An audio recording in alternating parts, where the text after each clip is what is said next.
오늘도 하루의 첫 시간 우리 하나님께 성별해 드리는 여러분 모두에게 우리 하나님께서 주시는 은혜와 또 사랑과 능력이 오늘도 함께 하시기를 주님의 이름으로 간절히 축원합니다. 오늘은 마태복음 4장의 말씀을 중심으로 시험 앞에서 하나님을 바라보라, 시험 앞에서 하나님을 바라보라 라는 제목으로 함께 말씀의 은혜를 나누기를 원합니다. 자, 우리는 모두 다 신앙생활 합니다. 여러분 어떠십니까? 행복하십니까? 우리는 신앙생활하면서 하나님의 은혜를 경험합니다. 예배, 기도, 찬양, 섬김, 이 모든 일들을 통해서 하나님을 높여드리고 또 하나님께서 그러한 우리들을 기억하시고 각양 좋은 은사를 내려주시는 것을 경험합니다. 또 신앙생활하면서 믿음의 형제자매들과 함께 희노애락을 함께하면서 살아갑니다. 육신의 형제보다도 더 뜨거운 사랑을 나누지요. 그래서 함께 예배하지 못하고 또 함께 모여 교제하지 못하는 요즘, 그래서 더 힘든 것이 아닐까요? 그런데 그러한 신앙생활을 해나갈 때 우리가 기억해야 할 것이 있습니다. 그것은 사탄의 시험이에요. 하나님으로부터 믿음의 사람들을 분리시키려고 끊임없이 유혹하고 끊임없이 위협을 가합니다. 믿음의 사람들이 분열되도록 끊임없이 참소하며 끊임없이 우리를 갈라놓으려고 애쓰는 것이 악한 사단의 역사들이라는 거예요. 우리는 그것을 잘 이겨내야 합니다. 그러면 구체적으로 사단의 시험이 과연 무엇일까라고 하는 거예요. 오늘 본문 속에서 예수님이 받으신 이 시험을 통해서 그것을 자세하게 살펴보고 우리 자신을 점검해보는 귀한 시간이 되기를 소망합니다. 자, 첫 번째로는요, 자신의 필요만을 채우라는 유혹이 있습니다. 자신의 필요만을 채우라는 유혹이 있어요. 자, 2절 말씀을 보세요. 40일을 밤낮으로 금식하신 후에 줄이신지라. 예수님께서는 40일 동안이나 밤낮으로 금식하시면서 광야에서 기도하셨습니다. 하나님의 나라 사역을 시작하면서 영적인 무장에 힘을 쓴 거예요. 그런데 40일을 밤낮으로 기도하시다 보니까 줄이셨습니다. 그러니까 인간의 연약함 때문에 어쩔 수 없이 맞이하게 되는 거지요.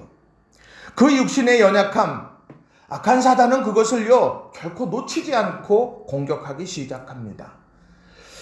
줄일 때 가장 필요한 건 뭐겠습니까? 먹을 것 아니에요? 사단은 예수님께 이렇게 유혹합니다. 3절 보세요. 시험하는 자가 예수께 나와서 이르되 내가 만일 하나님의 아들이거든 명하여 이 돌들로 떡덩이가 되게 하라. 사단은 예수님이 줄여서 돌이라도 떡을 받고 먹고 싶은 이 줄임을 해결하고픈 열망, 그 열망에 사로잡힐 때에 바로 예수님을 유혹하고 내가 하나님의 아들이거든 이 돌들로 떡덩이가 되게 하라 이렇게 요청할 때 예수님은 굴복하지 않았습니다. 4절을 보세요. 예수님께서 대답하여 이르시되 기록되었으되 사람이 떡으로만 살 것이 아니요 하나님의 입으로부터 나오는 모든 말씀으로 살 것입니다. 예수님이 40일 동안 기도한 이유가 무엇입니까? 돌이 떡이 되게 하려고 하시려고 40일 동안 기도하셨습니까? 아니요. 하나님의 나라 사역, 생명을 구원하는 능력을 위해서 그렇게 기도하셨습니다. 그런데 지금 당장 눈앞에 배고픔으로 인해서 하나님의 나라의 사역을 포기해야 할까? 안 된다는 거예요. 지금 이 순간에 내 필요를 추구하기 위해 하나님의 필요를 저버리는 선택을 해서는 안 된다라고 하는 거예요. 예수님은 그래서 말씀하셨죠. 사람이 떡으로만 살 것이 아니요. 떡 없이 살라는 이야기가 아닙니다. 사람이 떡으로만 사는 인생이 돼서는 절대로 안 돼요. 먹어야 살고 물질도 필요하고 지식도 필요하고 우리가 필요한 게 얼마나 많습니까? 그러나 그것이 내 삶의 전부가 되어서는 안 된다고 말씀을 하는 거예요. 그럼 뭐가 필요합니까? 하나님의 입으로부터 나오는 모든 말씀, 이것을 굳게 붙잡으라는 얘기예요. 그 말씀 안에는 하나님의 마음과 뜻과 소원이 담겨 있지요. 그걸 놓치면은 안 됩니다. 악한 사단은 끊임없이 이야기해요. 내 필요를 쫓아. 하나님의 필요, 하나님의 소원, 이것은 뒤로 하라고 끊임없이 유혹한다는 거예요. 그래서 오늘 내 목구멍이 포도청인데 무슨 하나님 생각을 해? 아니요. 하나님을 생각할 때 그의 인생이 변화되어진다는 거예요. 오늘도 우리는요, 우리 자신의 필요 그리고 하나님의 필요 사이에서 오늘도 우리들은 갈등하는 거예요. 그 갈등에서 여러분은 승리하고 계십니까? 먼저 그의 나라와 그의 일을 구하라. 그리하면 이 모든 것을 너희에게 더하시리라. 여러분 이 말씀 믿고 그렇게 살아가십니까? 여러분 그런 인생이 되시길 주님의 이름으로 축원합니다. 자, 왜 근데 우리가 그렇게 해야 할까? 왜 하나님의 필요를 쫓아서 내 필요보다 하나님의 필요를 우리가 왜 택해야 할까요? 자, 고린도전서 7장 23절은 우리에게 이렇게 말합니다. 우리의 정체성이에요. 너희는 값으로 사신 것이니 사람들의 종이 되지 말라. 우리를 가리켜 뭐라고 말하느냐? 너희는 값으로 사신 것이다. 이렇게 말합니다. 우리 스스로 우리가 죄악된 길을 걸어가고 있다가 우리는 그 죄의 문제 때문에 구원함을 받을 수 없는 사람들이었는데 예수님께서 십자가에서 피 흘려 죽으심으로 우리의 죄값을 대신 치르시고 우리를 자유케 하셨다는 거예요. 그러니 오늘 우리는 살아있지만 우리의 삶을 사는 것 같지만 우리는 그리스도 안에서 그리스도의 신실한 제자로 살아가야만 하는 거예요. 우리는 값으로 사함을 받은 사람이기 때문이에요. 교회도 마찬가지입니다. 자, 사도행전 20장 28절을 보세요. 여러분은 자기를 위하여 또는 온 양떼를 위하여 삼가라. 성령이 그들 가운데 여러분을 감독자로 삼고 하나님이 자기 피로 사신 교회를 보살피게 하셨느니라. 뭐라고 말합니까? 교회를 하나님이 자기 피로 사신 교회다라고 말해요. 하나님께서 그렇게 세워가신 거예요. 우리가 신앙생활하면서 교회에 대해서 헌신하고 공로 있고 그런 우리들의 사람들이 다 있지요. 목사도 또 장로도 권사도 집사도 성도도 저마다 전부 다 우리가 땀과 눈물과 헌신을 통해서 교회를 다 일구어 왔어요. 그런데 그렇게 했기 때문에 우리가 주인이다? 아니에요. 하나님이 자기 피로 사신 것이 교회예요. 그 교회는 내 필요가 아니라 우리의 필요가 아니라 하나님의 필요를 가지고 그걸 세워가야 되는 것, 그것을 중하게 여길 수 있어야 된다는 겁니다. 여러분 오늘도 자기의 필요를 따라 살라는 유혹이 있을 거예요. 그 가운데 여러분 멈추어 서서 기도하세요. 하나님의 필요가 과연 무엇일까? 자, 두 번째로는요, 영적인 근간을 무너뜨리는 유혹이 있다는 겁니다. 영적인 근간을 무너뜨리는 유혹이 있어요. 자, 5절 말씀을 보시면 이에 마귀가 예수를 거룩한 성으로 데려다가 성전 꼭대기에 세우고 라고 말씀합니다. 마귀는 포기하지 않아요. 이에 마귀가 예수를 거룩한 성으로 데려다가 첫 번째 시험이 실패로 돌아가니까 두 번째 시도를 합니다. 그런데 마귀는 예수님을 성전으로 데리고 가요. 다른 곳이 아니라 성전으로, 그것도 꼭대기로. 성전은 예배하는 곳입니다. 사람들의 발걸음이 멈추지 않는 곳이에요. 그런데 그 사람들이 왜 옵니까? 예배하기 위해서입니다. 만민이 기도하는 집이죠. 그곳에서 기도하고 신령과 진정으로 예배하는 자들이 하나님을 높이는 곳, 그것이 성전 아닙니까?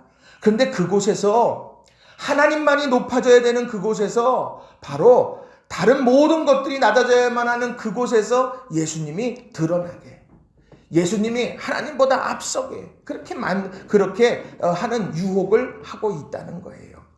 자, 예수님을 성전으로 꼭대기로 데리고 가서 이렇게 요청합니다. 6절 보세요. 이르되 내가 만일 하나님의 아들이어든 뛰어내리라. 기록되었으되 그가 너를 위하여 그의 사자들을 명하시리니 그들이 손으로 너를 받들어 발이 돌에 부딪히지 않게 하리로다 하였느니라.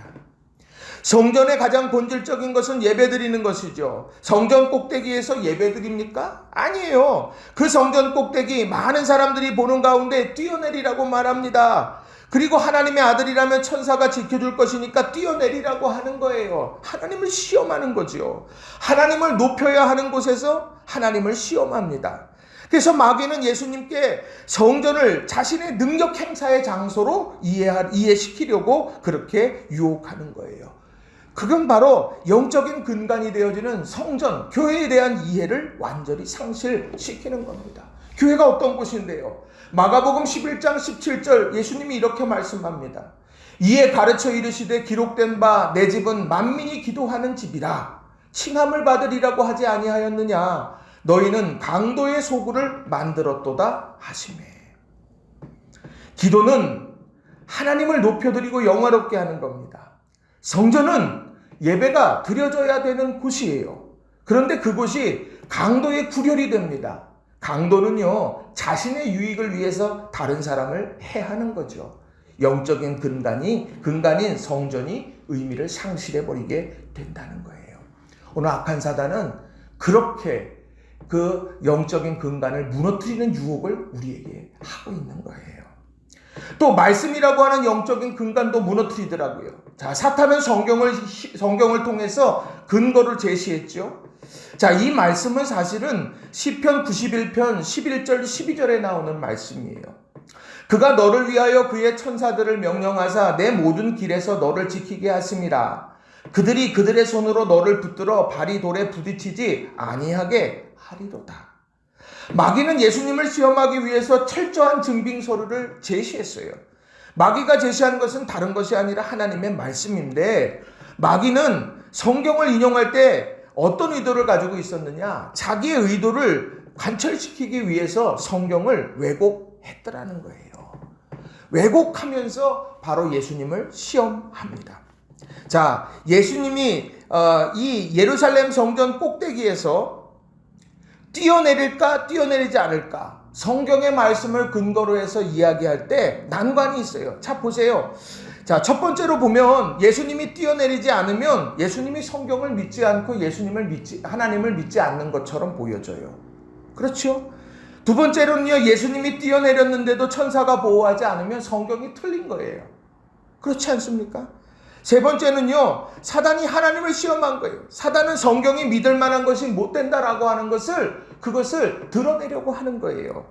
성경을 주신 하나님도 믿을 수 없는 분이다 라고 하는 것을 드러내려고 하는 거예요. 이게 바로 오늘 우리 곁에 영적인 근간을 흔들어 놓는 그런 악한 사단의 계책이 되더라는 거예요. 이것을 이루어 가려고 그는 뭘 합니까? 시편 91편 11절에 나오는 말씀 중에 모든 길에서 라고 하는 이 단어를 쏙 빼버립니다. 오늘 이 말씀은요, 너가 높은 데서 뛰어내려라, 하나님 시험해봐, 그럼 하나님께서 거기에 응답하셔서 천사들이 그를 받들어 줄 거야, 그게 아니에요.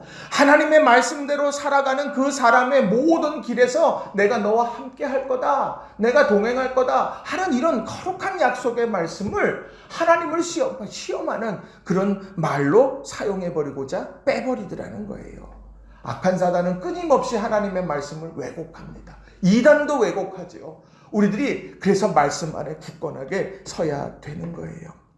하나님의 말씀을 나 자신을 합리화하려는 유혹, 거기에 우리 빠져서는 안 됩니다.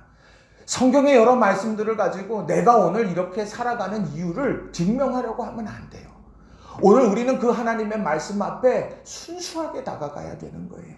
그 말씀이 내 마음에 울림이 되고 내가 그 말씀을 따라서 살기로 내가 다시 한번 다짐하는 것, 이게 바로 이 영적 근간, 이 말씀을 바로 세우는 비결이 되더라는 거예요.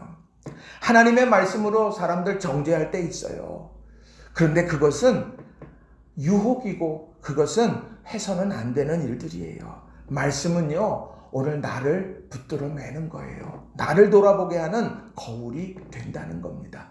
바라긴 우리 모든 성도님들 영적인 근간, 예배와 그리고 이 말씀, 이것을 견고하게 세워가시고 이런 유혹 앞에서 단호하게 우리들이 결단하며 우리가 세워갈 수 있는 저와 여러분이 되기 바랍니다. 자, 세 번째로는요, 하나님의 비전을 포기하라는 유혹이 있다라고 하는 거예요.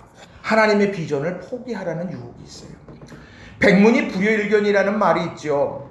한 번 보는 것이 100번 듣는 것보다 낫다는 겁니다.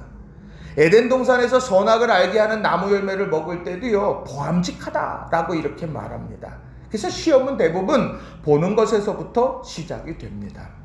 악한 사단은요, 또 포기하지 않고 이 일을 시작해요. 자, 8절 9절을 보세요.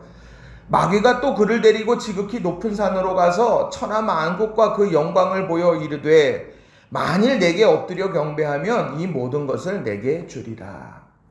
마귀는 또 그를 데리고, 포기하지 않아요. 지극히 높은 산으로 데리고 가서는 천하만국과 그 영광을 보여줍니다. 세상의 영광이지요. 모든 사람들이 꿈꾸는 삶이에요. 그리고는 내게 엎드리기만 하면, 경배하기만 하면 이 모든 것을 내게 줄 거다. 하나님을 등져. 그러면 내게 놀라운 부귀영화가 있어. 이렇게 유혹합니다. 마귀는 지금 예수님에게 모든 사람이 가는 길을, 그 길을 가라고 요구하는 거예요. 40일을 밤낮으로 금식하고 영적으로 무장하고 하나님의 나라를 선포하려고 하는 예수님에게 그런 길 왜 가? 그 길보다 세상의 넓은 길을 가. 그러면서 손짓하는 거예요. 세상에서 성공하는 거 쉬워. 내게 딱 한 번만 엎드리면 돼. 하나님 부정하고 내게 딱 한 번만 엎드리면 내가 이 모든 건 내게 줄 거야. 라고 그렇게 이야기를 한다는 거예요. 이건 뭡니까? 하나님이 보여주시는 것은 영혼이에요. 내가 보는 것은 세상의 부귀와 영화예요. 우린 뭘 봐야 되겠습니까? 우리가 보고 있는 이것 때문에 하나님의 비전을 다 우리가 포기해야 될까요? 하나님은 오늘도 우리에게 말씀하십니다. 사단은 그것을 보지 말라고 세상의 영광을 보라고 말해요. 여러분은 어떤 길을 걸어가시고 하나님의 비전을 선택하십니까? 내가 보는 것을 따라서 살아가고 있습니까? 믿음의 길을 갈 때 손해볼 때 참 많습니다. 세상의 유익만 쫓아 살면 우리는 참된 크리스찬이 결코 될 수 없습니다. 하나님의 비전이 나의 꿈이 되고 소망이 되어야만 한다는 거예요. 자꾸 이런 유혹이 우리에게도 와요. 그럼 예수님은 어떻게 하셨습니까? 자, 10절 11절의 말씀을 보시면 이에 예수께서 말씀하시되 사탄아 물러가라 기록되었으되 주 너희 하나님께 경배하고 다만 그를 섬기라 하였느니라. 이에 마귀는 예수를 떠나고 천사들이 나와서 수종드니라. 예수님은 단호했어요. 사탄아 물러가라. 다만 나는 주님 하나님을 섬기겠다 라고 그렇게 말씀합니다. 사탄 설득하지 않았어요. 논쟁하지 않았어요. 선언했습니다. 나는 오직 하나님께 집중할 거야. 나는 하나님의 비전의 사람으로 살 거야. 나는 십자가를 통해 영생을 구원하고 하나님의 뜻을 이루는 삶을 살아갈 거야 라고 그렇게 선언했다라고 하는 거예요. 이 하나님의 비전이 나의 사명이 되어야 한다는 거예요. 여러분, 하나님의 비전을 포기하라는 유혹은요, 청년의 시기, 중년의 시기, 노년의 시기 언제든 있습니다. 그러나 언제나 하나님께 집중하며 사는 저와 여러분이 다 되시기를 주님의 이름으로 축원합니다. 말씀을 정리합니다. 오늘 말씀, 예수님께서는 이 시험을 전부 다 말씀을 통해서 해결하셨어요. 오늘 이 모든 일들 말씀 속에서 모든 것을 찾으셨는데 가만히 다 보세요.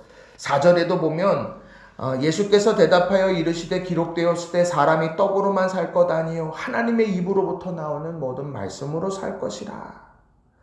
또 7절도 보면 예수께서 이르시되 또 기록되었으되 주 너희 하나님을 시험하지 말라 하였느니라 하시니. 10절에도 이에 예수께서 말씀하시되 사탄아 물러가라 기록되었으되 주 너희 하나님께 경배하고 다만 그를 섬기라. 기록되었으되. 오늘 말씀을 통해서 말씀이 내 안에 성령의 검이 되어지고 그 검으로 악한 사단을 대적할 때 우리는 시험을 이길 수 있는 거예요.